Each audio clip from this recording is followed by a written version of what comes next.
We paid the fee, and we are now in possession of the official 1929 Chicago Tunnel Network map.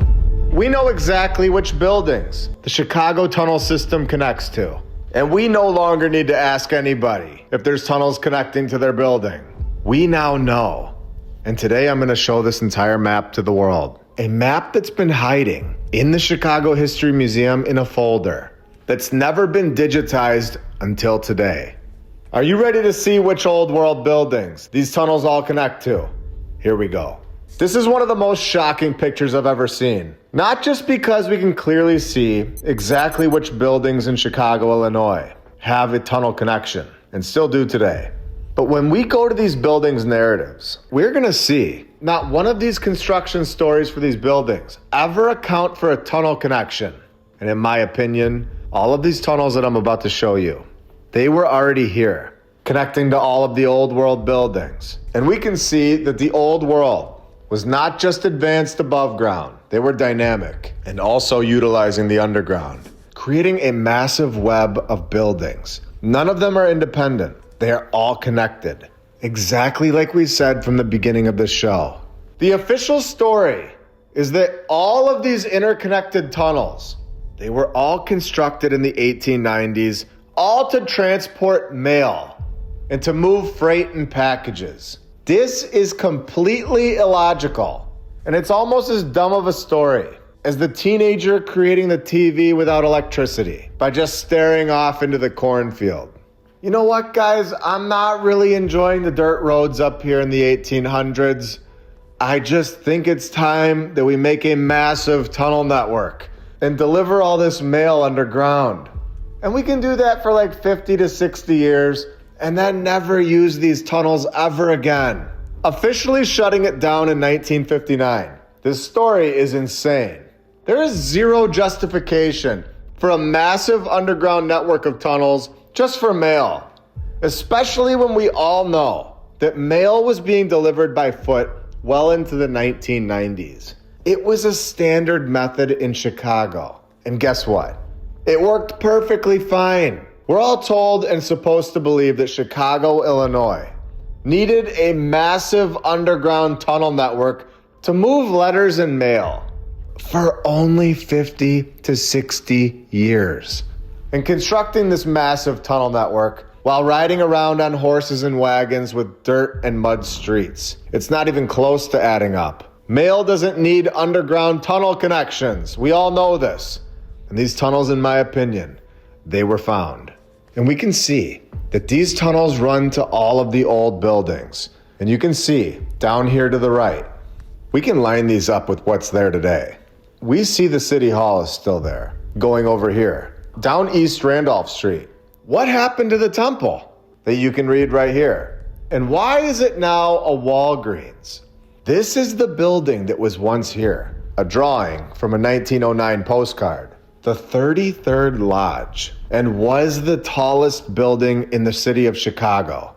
Where is it? Why is there a Walgreens there now? A photo from 1900 showing how incredible the structure was. It's not something that this guy down here was capable of. Look at all the horses and wagons down here. What happened to this building? In 1939, the temple was demolished.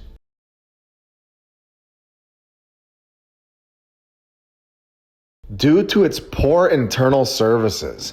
And there it is. The Walgreens drugstore was erected in its place. Look at this picture. These people riding around in the wagons, getting pulled by horses, with a tunnel network underneath them, riding on dirt roads. These people right here in this picture, they thought that this massive building just needed to go. They could just afford to demolish any building they'd like. This is insane. This is crazy. And for the most shocking part, are you ready to have your mind blown? Let's scroll down. The tallest building in Chicago from 1895 to 1899, built by these people supposedly. We are being told that this tower was built in just 1 year, from 1891 to 1892. Impossible.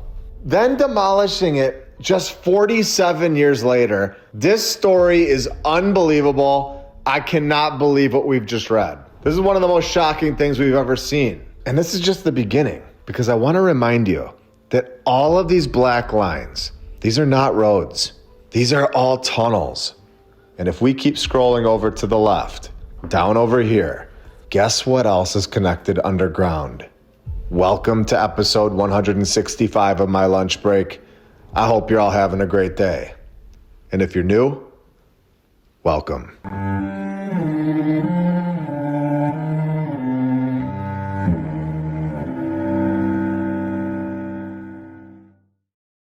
Thank all of our sponsors over on Patreon. Thank you to FlatEarthDave.com. You can check out his app, the Flat Earth, Sun, Moon, and Zodiac app. I'll put the link right in the description. And you can use my referral code, MLB. If you click the Tartaria button, you'll see the My Lunch Break playlist right here. The app is awesome.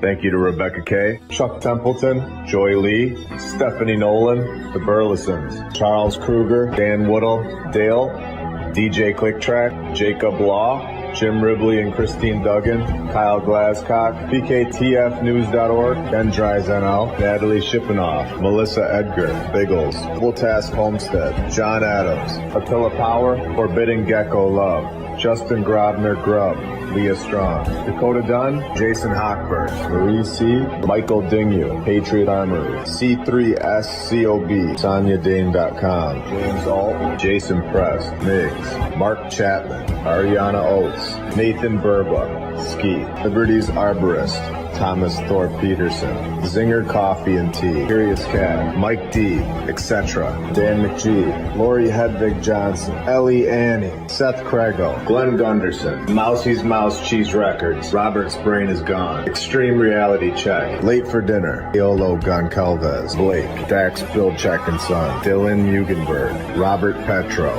Katz Hill, Susie Q, Yark 143, Doc Halo, Brenna Fernandez, Paraduction, Necrodemonics, A&W Kerrigan, Rod Wah, Sweetest of Peas, Road Warrior, Bruce Latour, Devin Apocalypse, Ardra Rogers, Brazawayan, Armin Walker, Ivan Apocalypse, Laurel L. Burnett, Hoppy John, John and Carlo, Bill, Vince Moreno, Flat Earth Herb, Sven Eric, Ducks MDF TFV, Jeremy and Amy, The Arnolds, Digital Strategy, Earth Daughter, Eha Muir, Harvey, Bradford's Donkey Wagon Deluxe, Ernieho, Just Like That, Backyard Rob, DevlinMcGregor.com, D Woods, Sherry Frost, Lynn Thielen, Effie Patriot, Corbin Mechanical, Kent Baki, Breaking Bigfoot, Peter Battani, First Class Forklift, Effie Vucko, John Booge, Brendy's Brenna, Sally, Alpha Auto, Tahoe Highlands, Consulting LLC, Ty, Rebecca Klung, Tim Skin, ValleyMedicinals.com, The Lady Lacey Show, David Torres, Charmstar, Nico Tesla, Helena Funk, Once Upon a Time in Tartaria, Lucy, Tibba Shaba in the Darkness. You guys are all awesome and helping this channel out a lot. I want to take this research further than before, and I'm going to do that right now. The tunnels that you see in this map, these tunnels, they all came before the roads. They skip entire blocks. They're completely ignoring logical street efficiency. This is a foundation map of the city of Chicago, pretending to be a mail map. On the top left of this map, you can see that these tunnels are all over the place. They're not following any streets at all. If this was about mail, the 33rd temple right here, that one we all know would have had a tunnel connection to get some mail, and maybe for a few other things. Now going back to this part of the map, why pass up multiple buildings here?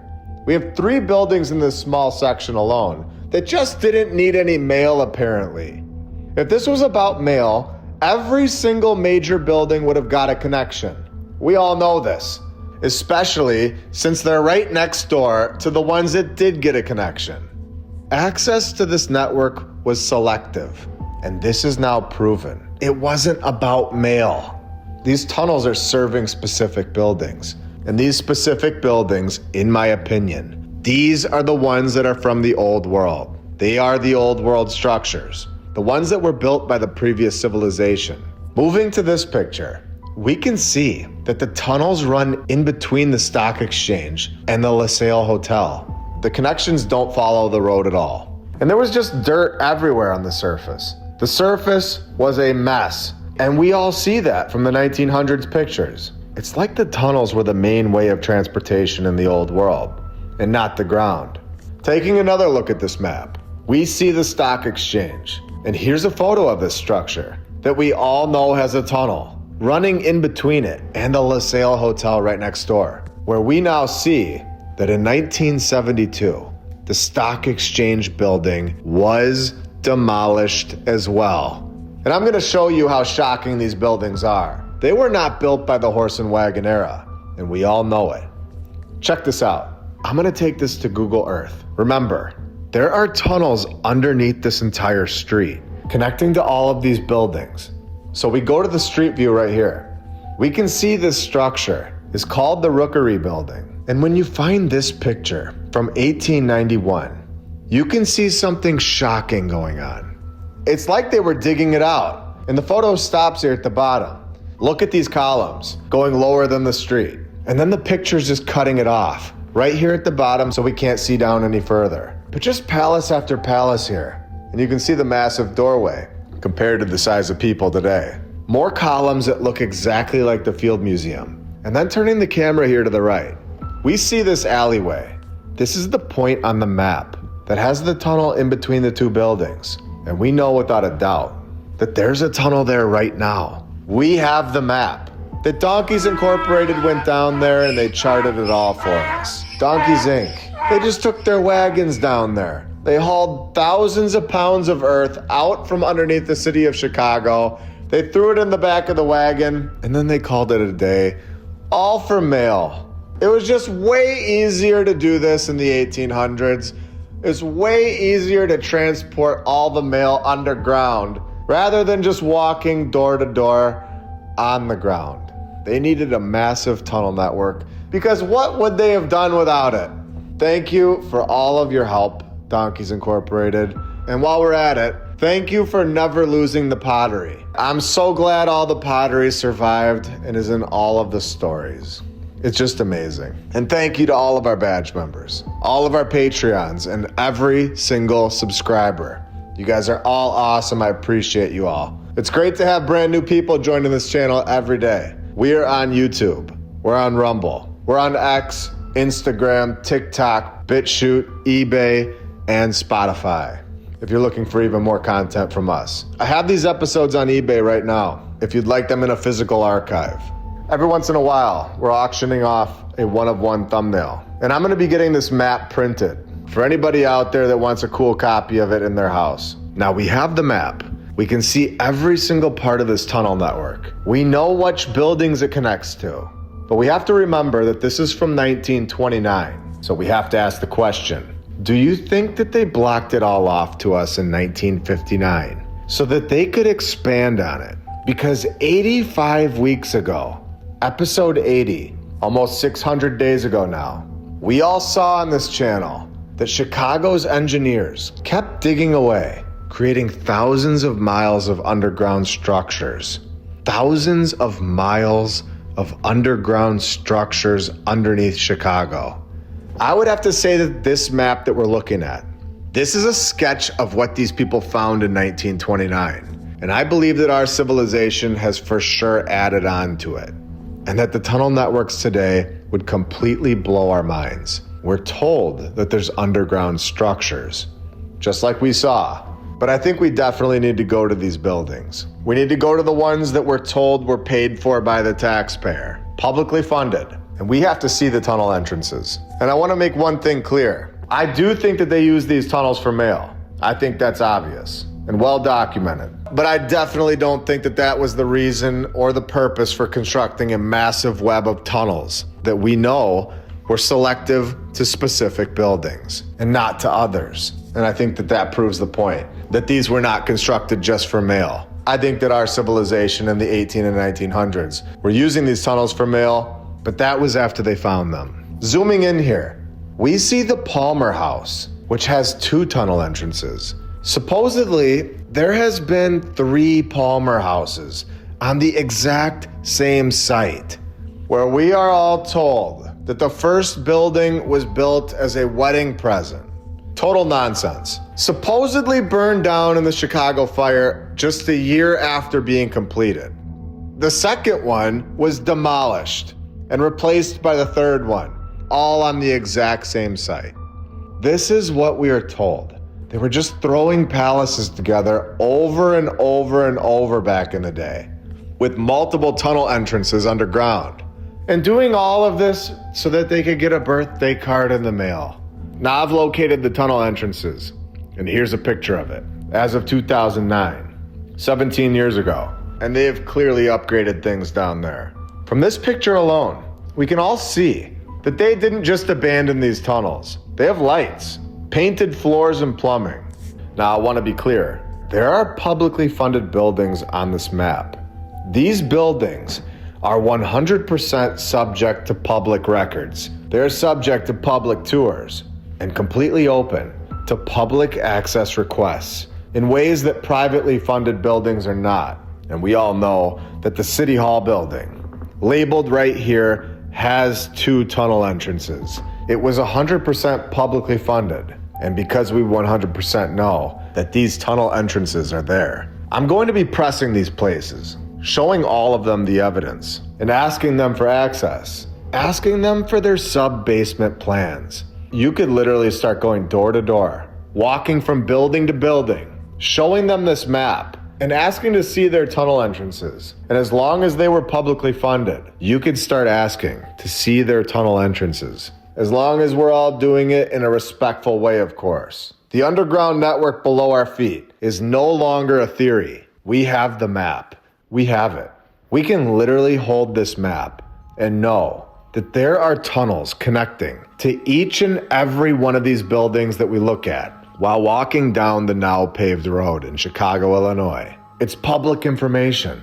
It's no longer a mystery. And in my opinion, based on everything that we've seen over the years of this channel going on, we know this is not just in Chicago. We all know that this is all over the world. And it wasn't just for mail. And it's not just from the Chicago Tunnel Company. It is a webbed network in every city, in my opinion. And I believe what is about to happen with this channel is going to blow the world away. Because I'm about to start asking these buildings about their tunnel entrances that I can see right on the map. And I'm going to show you all what they say. I'm going to bet that we're going to start getting responses stating that they didn't even know they had a tunnel entrance. This is about to get interesting, and I cannot wait to show you the responses.